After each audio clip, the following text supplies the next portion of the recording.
हम्म। ये इस आलेख का शीर्षक है कैमी भूड़ मर रहा है। कैमी भूड़ सुनने में ऐसा लगता है कि जैसे किसी जानवर वगैरह का नाम हो। दरअसल लखीमपुर में एक गांव है कैमी भूड़। हुआ यह था कि कैमी भूड़ में दो सगे भाई जो किसान थे, एक दिन जब वे अपनी फसल काटने गए तो उन्हें यह पता लगा कि उनकी जमीन जिस पर गन्ना उगा हुआ था वो बिना उसे कोई सूचना दिए हुए तहसील वाले मिलकर के उस जमीन को नीलाम कर दिए थे और इसकी कोई खबर उन्हें नहीं थी। बैंक का कुछ पैसा उनके ऊपर बाकी था और जितना पैसा बाकी था उससे ज्यादा खुद पिछले 2-3 वर्षों में उन्होंने अपनी फसल यानी जो गन्ने की फसल वे उगाते थे अजवापुर चीनी मिल पर उनका बाकी था, उससे भी कम पैसा। अगर वही पैसा मिल जाता तो उनके कर्ज का भुगतान हो जाता। तो उसकी मिल द्वारा उनकी फसल जो खरीदी गई थी उसका भुगतान नहीं किया गया था, लेकिन तहसील वालों ने बैंक के कर्ज के एवज में उनकी जमीन बिना उसे बताए नीलाम कर दी थी। और उन दोनों भाइयों को जैसे ही यह बात पता लगी कि उनकी जमीन नीलाम की जा चुकी है, उन्होंने वहीं बगल में पेड़ से लटक करके क्रमशः दोनों भाइयों ने आत्महत्या कर ली। तो ये सिर्फ कहानी कैमी भूड़ की नहीं है। 1990 के बाद से जो नई अर्थव्यवस्था लागू हुई है, गांव के गांव उजड़ते जा रहे हैं। तो एक प्रतीकात्मक तौर पर कि गांवों के मरने की कहानी या गांव के मरने के जो एक वैचारिक फलक है उसको इस लेख के माध्यम से बताने की कोशिश की गई है कि कैमी भूड़ मर रहा है, यानी भारत के गांव मर रहे हैं। तो यही लेख है, शीर्षक है कैमी भूड़ मर रहा है। इस बात से कोई फर्क नहीं पड़ता कि कैमी भूड़ कहाँ है।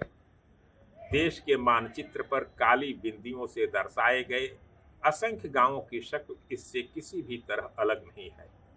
हर पगडंडी जहां जाकर खत्म हो जाती है वहीं आपको कैमी भूड़ मिल जाएगा।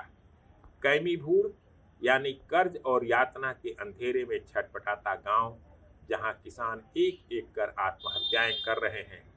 लोकतंत्र के नाच घर में थोड़ी देर के लिए बत्ती गुल होती है, शोक संवेदनाएं पढ़ी जाती हैं।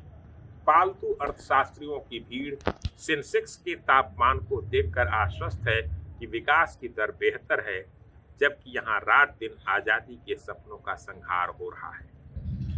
लखीमपुर खीरी जनपद मुख्यालय से 37 किलोमीटर दूर कैमी भूड़ का सीमांत, जहां से एक साथ सिर्फ दो ही रास्ते अलग अलग दिशाओं की ओर जाते हैं, एक नक्सलबाड़ी की ओर और दूसरा राजधानी के सुरक्षित और संरक्षित राजमार्ग पर, जहां संसद है, न्यायपालिकाएं हैं, अमीन का दफ्तर है। 15 अगस्त 1947 की आधी रात को कैमी भूड़ के लैंप पोस्ट पर उम्मीद की जो लालटेन लटका दी गई थी उसमें कालिख और धुआं भर चुका है। लाश होने से पहले थरथराती कांपती देह की जान में जितनी सांस होती है उतनी ही सांस कैमी भूड़ के हिस्से मयस्सर है। यहाँ एक विभत्स तबाही का खौफनाक मंजर है।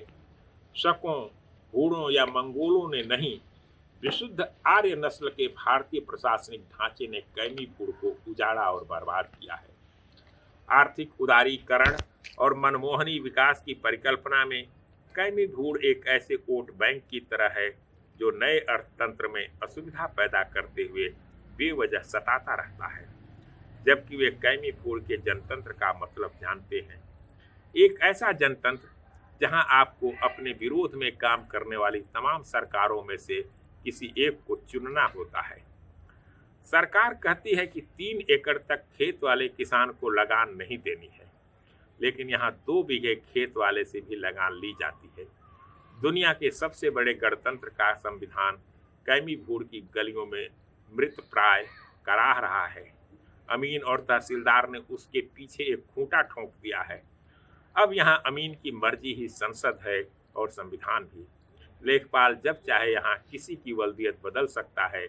न्यायपालिकाएं न तो इसे अपनी अवमानना मानती हैं, न संसद अवज्ञा। यहाँ अमीन का मतलब सरकार होता है। अमीन की बेजा हरकतों में हस्तक्षेप सरकारी काम में बाधा माना जाता है। अमीन को पीटना दरअसल सरकार को पीटना है। अमीन है तो सरकार है, न्यायपालिका है, प्रशासन है, संसद है, प्रजातंत्र है। हफ्ता भर पहले कैमीभूड़ में अमीन ने न तो ग्राम प्रधान को सूचना दी, न तो डुगडुगी बजवाई, न खेतों में झंडा ही गाड़ा, जबकि न्यायिक प्रक्रिया में ऐसा करना जरूरी है। उसने तहसील दफ्तर में बैठकर ही एक किसान की सारी जमीन बैंक की उस मामूली रकम के एवज में नीलाम कर दी, जिस जमीन में खड़ी फसल ही बैंक का कर्ज भुगतान करने के लिए काफी होती। एक बुरी सूचना यह थी कि उसी किसान का पैसा अजवापुर चीनी मिल पर पहले से बाकी पड़ा था। अमीन या तहसील ने यह भी मुनासिब नहीं समझा कि जमीन नीलाम होने की सूचना किसान को दे दी जाए। अब जब उस सुबह वह खेत पर अपनी फसल काटने गया था, उसे वही सूचना मिली कि अब यह खेत और उसकी फसल उसकी नहीं रह गई है, तो उसने बगल में खड़े पेड़ से लटक कर आत्महत्या कर ली। थोड़ी देर बाद जब यह खबर उसके भाई को लगी, तो उसने भी दूसरे पेड़ से लटक कर वहीं आत्महत्या कर ली। यह कोई आत्मघाती कदम नहीं है, बल्कि उस समूची न्यायिक प्रक्रिया पर थूकना है जहां उसी अमीन के बड़े छोटे भाइयों का दुष्चक्र फैला हुआ है। देखा जाए तो भारत के दूर दूर तक फैले भूगोल में कैमीभूड़ कितनी जगह घेरता है। गांव स्तर की इस मामूली खबर का प्रचार करना हो सकता है कुछ लोगों को अरुचिकर लगे। उन कुछ लोगों में शेयर बाजार के दलाल, मल्टीनेशनल के पालतू अर्थशास्त्री, राज्य सरकार, जिले का कलेक्टर या वे भद्र नागरिक भी हो सकते हैं जिनके राम रथ का टूटा हुआ पहिया गुजरात से होता हुआ शेख समुद्र पर तमाशबीनों की भीड़ के लिए डुगडुगी बजा रहा है। लेकिन मेरे लिए कैमीभूड़ महज एक सूचना नहीं, एक सवाल है जिसका उत्तर तय करेगा कि 15 अगस्त 1947 को कैमीभूड़ के बारे में चुपचाप क्या कुछ तय किया गया था। आज़ादी, लोकतंत्र, संविधान और संसद, सबका चरित्र इस बेहद मामूली से दिखने वाले प्रश्न के उत्तर पर टिका हुआ है। औपनिवेशिक गुलामी के दौर में भी किसानों की दुर्दशा कम न थी। गांवों के सामंती ढांचे और साहूकारों की सूदखोरी व्यवस्था में फंसे किसानों का दयनीय चित्रण करते हुए प्रेमचंद ने उपन्यासों और कहानियों की लंबी श्रृंखला रची है। लेकिन वहाँ स्थितियाँ इतनी जटिल और भयावह नहीं है कि किसान आत्महत्या करे। तब किसान लड़ता था, माना जाता था कि वह आज़ादी के लिए लड़ रहा है। आज यह मानने में कोई गुरेज नहीं कि आज़ादी के बाद विकसित नए तंत्र की वजह से ही किसान आत्महत्या कर रहे हैं। कैमीभूड़ धीरे धीरे मर रहा है। कस्बों में फैले भूमि विकास बैंक को गांव के लोग भूमि विनाश बैंक कहते हैं। इन बैंकों में दलालों की भीड़ है जिनके पास किसानों के अंगूठा निशान गिरवी रखते हैं। वे जब चाहें किसी की जमीन पर किसी दूसरे को कर्ज दिला सकते हैं। यहाँ लेखपाल जब चाहे किसी की बल्दियत बदल सकता है। प्रशासनिक तंत्र का यह एक ऐसा समृद्ध और अय्याश वर्ग है जिसकी अतड़ियों की लंबाई समूचे देश के इतिहास और भूगोल से बहुत ज़्यादा लंबी है। एक कैमीभूड़ को डकार जाना उनके लेके बेहद मामूली तजुर्बा है। इतिहास की किताबों में हमने पढ़ा था कि भारत को आज़ादी शांतिपूर्ण ढंग से कांग्रेस के नेतृत्व में अहिंसा के रास्ते मिली थी। एक बूंद खून नहीं बहा था आज़ादी की लड़ाई में।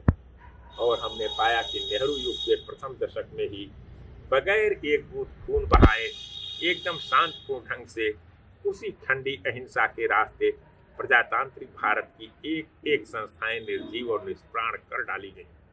श्रीलाल शुक्ल का उपन्यास राग दरबारी इन्हीं मरी संस्थाओं और भ्रष्ट राजनीति का महाकाव्यात्मक वृत्तांत है। कैमीभूड़ ने पाया कि आज़ाद भारत में उसके हिस्से एक मरा हुआ संविधान, रक्त पीती न्यायपालिका, दलाल पथ पर टिकी संसद और भ्रष्ट अधिकारियों का कभी न खत्म होने वाला अटूट सिलसिला है। कैमी भूड़ के लिए कोर्ट की शक्ति दरअसल ऊसर में उगे उस नागफनी की तरह है जिससे वह अपनी फसलों को रूंधता है ताकि कोई रौंद न सके, और एक दिन उसका भविष्य नागफनी की उसी कटीली झाड़ियों में उलझ कर रह जाता है। प्रजातंत्र के जिन निर्जीव स्तनों पर वह दूध की उम्मीद में पिछले 60 वर्षों से चिपका हुआ है, वहां मवाद और बीमारी के सिवा कुछ भी शेष नहीं है।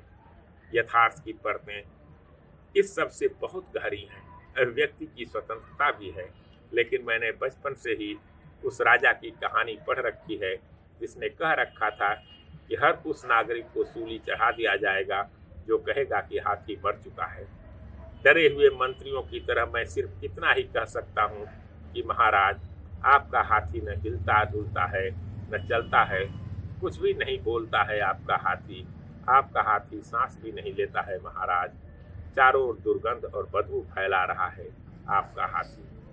पता नहीं कब से कैमी भूड़ में सरकारी संस्थाओं को सफेद हाथी कहने का चलन शुरू हो गया है।